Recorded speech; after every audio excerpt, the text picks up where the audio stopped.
مادة 101 مادة 101 خاصة بمجلس النواب. مادة 101 خاصة بمجلس النواب. لازم تعرف مجلس النواب ده هيعمل ايه. تعال، رقم 1 التشريع، المراقبة، الإقرار. تعال بقى عشان أدلعك المعلومة دي لكل الناس. في ناس عندها جهل سياسي ما يعرفش مجلس الشعب دوره ايه. بص يا حبيبي، مجلس الشعب ده سلطة تشريعية، يعني هو هيناقش القوانين وهيصدر القوانين. لو في قانون عايز يتراجع أنا راجعه. هديك مثال، يعني مثلا أنا عايز أغير نظام التعليم في مصر، ده اسمه إقرار لمجلس الشعب. فأنا بيقول لي المشروع بتاعه وأنا أقره له. يعني النواب دول لو وافقوا وقالوا موافقة خلاص النظام ده يمشي. لو اترفض وخد رفض من المجلس النواب لا ما ينفعش. ده بإقرار الميزانية والموازنة العامة، الانفاقات. يعني يجي يقول لك والله المستشفى دي هتتكلف معايا 2-3 مليون، لازم يروح ياخد موافقة اللي هو إقرار من مجلس الشعب. طب مراقبة مين؟ مراقبة الحكومة. أنا عندي حكومة فاسدة زي إيه مثلا؟ الحكومة يا جماعة جميع مؤسسات الحكومة، مش شرطة بس، عشان أنا في ناس بتسمعني فاكرة نفسها مسجلين، اللي هو حكومة يعني حكومة اجري. لا، حكومة يعني كل المؤسسات. أنا يا عم رحت مثلا الشهر العقاري لقيت رشوة ومش راضي يعملوا لي أي حاجة، فهعمل إيه؟ هروح لمجلس النواب اللي هو النائب بتاعي، اقول له يا ريس بعد اذنك في 1 2 3 حصل. هو بقى ياخد اجراءات، يجيب الوزير بتاعه ويعمل له يا ريس استجواب ويعمل له طلب احاطه. التنميه الاقتصاديه، الموازنه العامه، الخطه العامه للدوله، الدوله بتخش بخطه سنويه هتعمل ايه، كل ده لازم يرجع لمجلس الشعب. فمجلس الشعب ده شباب مهم جدا والدستور بيقر بده. فانت بالله عليك اختار راجل ينوب عنك يكون صالح. ما تقعدليش تقول لي انا هختار ب 200 جنيه ولا ب 300 جنيه. انت بتضيع دولة. لو كل واحد خد ال 300 جنيه ولا 200 جنيه ولا الاسم ابو 500 ولا بكرتونة الزيت، حضرتك هو بيشتريكي بس بيدمر دولة لانه هو فاسد، وانت جبت واحد فاسد، فلما يلاقي فساد مش هيراقبه وكلها هتتراضى. عشان كده لما احنا بنقول مجلس النواب مادة دستورية بتنص على مجلس النواب مادة 101 ان هو يكون مجلس تشريعي ويشرع قوانين ويراقب على القوانين ويعدل القوانين، يكون عنده عملية المراقبة للحكومة اللي هي الهيئة التنفيذية، يراقب الهيئة التنفيذية، يعمل عملية الإقرارات، الموازنة العامة، الخطة العامة، خطة التنمية الاجتماعية والاقتصادية، قانون الأسرة عايز يتعدل، لازم ياخدوا إقرار من مجلس النواب. يبقى ده مجلس النواب. طيب عندي بعد كده مادة 139 اهي. مادة 139 دي خاصة برئيس الجمهورية، عم الباشا وعم البلد. رئيس الجمهورية يا شباب هو رئيس الهيئة التنفيذية. الهيئة التنفيذية اللي أنا قلت لك هي الحكومة نفسها، الوزراء ورؤساء الوزراء وكل اللي تحتهم بالإدارات، رئيسهم هو رئيس الجمهورية. رئيس الجمهورية هو رئيس الهيئة التنفيذية. وبيعمل إيه؟ قال لي والله العظيم يعمل على وحدة الوطن وسلامة أراضيه. وحدة الوطن حط جنبها 1000 خط.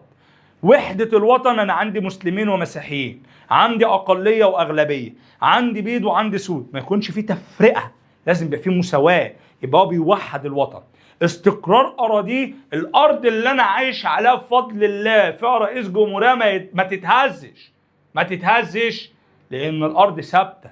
الأرض ثابتة بفضل الله ثم الرئيس اللي مخلي فيها استقرار. ولو حد قال لك كلام غير كده وبيهزر، أنت شوف الواقع بيقول إيه. أنا مش هتكلم، أنت شوف الواقع. أنت باشا امشي زي ما أنت عايز تمشي في الشوارع مصر ودنيا مصر في استقرار بفضل الله. في دول ما عندهاش بربع جنيه استقرار. هتيجي تقول لي ده ما هو في ايد الرئيس. طبعا الرئيس ده لو ضعيف يا بيه الدولة دي تضعف. انت النهارده ابوك النهارده لو مش مسيطر، الاسره دي خلاص صح جايه كده، ما فيهاش استقرار، ما فيهاش فعلا امن ولا حمايه ولا في وحده ما بينكم. مين اللي بيوحد في البيت غير الاب والام؟ خد يا دي علي، تعالى يا دي علي اقعد كل، روح يا منى نادي اختك، اقعدوا اتجمعوا. ده رئيس الجمهوريه بيعمل على وحده الوطن، تلاقيه يروح كنيسه، يروح جامع، يروح مناسبه، يروح دنيا، يجمع جميع فئات المجتمع حواليه، ما ينحس الفئه. يبقى دي الماده 139. عندي ماده 163. ماده 163 خاصه بالهيئه التنفيذيه. والهيئه التنفيذيه يا شباب هي الوزارات ورئيس الوزارات. لو انا جيت قلت لك المؤسسات دي، يعني مثلا الصحه لها وزير الصحه، فوق وزير الصحه رئيس الوزراء. لو وزير الصحه انا عندي مثلا المحافظات، تمام، والمديريات، وعندي بعد كده المراكز. كل دي وحدات تنفيذيه، يعني كل ده تنفيذي، شغل تنفيذي. يعني مثلا الوزاره طلعت قرار بهدم منطقه معينه، هل الوزاره هي اللي هتنزل وتنفذ؟ ما هي سلطه تنفيذيه، بس الوزير يبعت للمحافظ. يعني مثلا الموضوع في السويس، فالمحافظ ده سلطه تنفيذيه، المحافظ يبعت للمجلس المحلي، في المجلس المحلي سلطه تنفيذيه، يروح باعت الرجاله بالوناش والرادارات والدنيا ويروحوا هادمين، سلطه تنفيذيه. طب هم يعملوا كده بمزاجهم ولا وفق السلطه التشريعيه؟ السلطه التشريعيه اصدرت قانون مخالفه المباني يتهد والكلام ده، فتلاقي بتاع مجلس الشعب يقول لك يا ريس انا عندي في الدايره بتاعتي 1000 مخالفه ومفيش حاجه اتهدمت، ويحاسب الوزير ليه ما هدمتش؟ ليه ما عملتش؟ يبقى النهارده لازم تعرف ان دي سلطه، واللي بيدي السلطه دي هو الدستور. يبقى عندي 101 139 163 184.